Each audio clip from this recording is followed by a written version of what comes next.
Hey, thanks for tuning in to Hill Country today on Music and Entertainment Television. I'm Ann Hudson, and like I've been promising all hour long, Taylor Swift in with me. The young, sweet, beautiful Taylor Swift, only 16 years old, already making waves across the music scene. I mean, that's quite impressive to be 16-year-old and writing your own music. Oh, you're so sweet. Thank you so much. It's been unbelievable.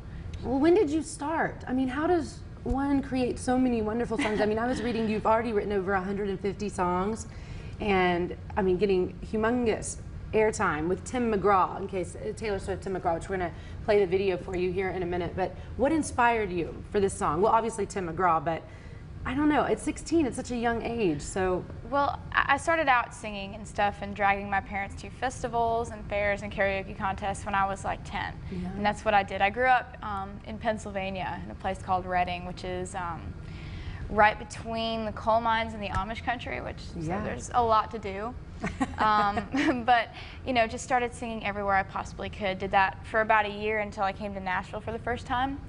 And I was 11, and I had this demo CD of me singing karaoke music, and was like, walked into every major record label and was like, hey, I'm Taylor, I'm 11, I want a record deal, call me, which, you know, didn't really pan out, but I went back home, and I think that's when I realized that I needed to be different. They see that sort of thing every single day. Right. So that's when I picked up a 12-string guitar and started playing and writing my own music, and, you know, I've written a lot of songs so far, and every song on this album, so I'm so excited about this because songwriting really changed my life and the way that my career went. Right. Well, I mean, and it's impressive, especially coming out as a Nashville artist. I mean, most of them don't write their own music. They're starting to, just because it's where the money's at too. Yeah. Residual, just sit there and get free checks.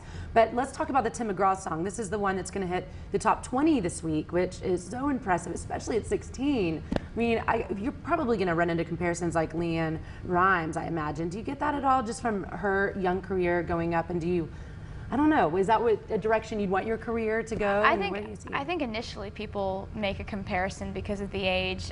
There's really not a lot that me and LeAnn have in common, but she was actually one of the reasons I got involved in country music and became in love with it, because I got her first album, Blue, when I was 6, and just absolutely fell in love with the way she sang and the kind of music she sang. But I think since then I really spun off in a different direction from LeAnn, and you know, the guitar playing and the writing is a little bit different, but she is definitely a catalyst for a lot of this. Well, I just think it's great and genius, because of course I do my radio shows as well, and this song Taylor Swift, Tim McGraw comes up, and I'm thinking, who names their song Tim McGraw? I mean, who does that? But I think it is brilliant in the fact that I see new artists all the time, get new records in all the time, and this particular song, because of the title of it, really made me want to research, like, who is this singing a song called Tim McGraw? So I first of all think it's ingenious, and then second of all, have you heard from Tim McGraw? Well, about it? Thank you. And the first of all, like, I never even thought anything of this song after I wrote it. I came up with the idea for Tim McGraw when I was sitting in math class my freshman year, and I just started singing "When You Think Tim McGraw, I Hope You Think My Favorite Song" to myself in my head.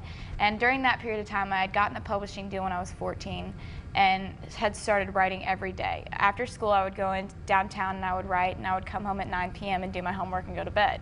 And so that's what I did for about 2.5 years. And during this period of time is when I came up with the concept for Tim McGraw.